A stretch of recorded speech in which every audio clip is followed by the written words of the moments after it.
যেই লোকটা এখানে চটপটি বিক্রি করে ওই লোকটাকে যদি বলেন এই চটপটিটা আপনি খান, উনি যদি বলে যে না এটা আমি খাবো না, আমি অন্য জায়গা থেকে চটপটি কিনে আইনা খাবো, ওই লোকের চটপটিকে আপনি কিনা খাবেন?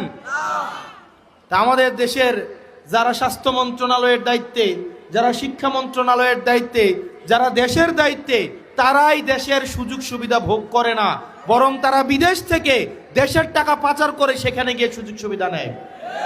এবং এটা জনগণের সাথে প্রতারণা করা, এটা জনগণের সাথে প্রতারণা করা।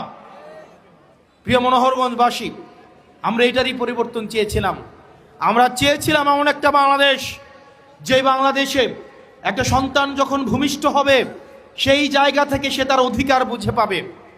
আমাদের দেশের চিকিৎসা ব্যবস্থা, আপনি আমাদের দেশের চিকিৎসা সরকারি হসপিটালগুলোতে যান, আপনি দেখবেন ফিলিস্তিনের রাফা ক্যাম্পের থেকে বাজে অবস্থায় সরকারি চিকিৎসাগুলোর।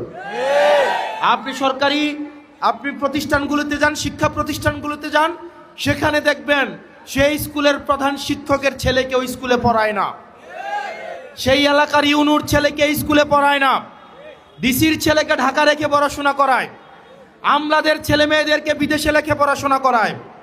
আমাদের দেশের আমলারা বললে মাইন্ড করবে, আপনারা খোঁজ খবর নিয়ে দেখেন, আমলাদের সন্তানরে ওনারা দেশে রাখেন না, ওনারা বিদেশে রেখে পড়াশোনা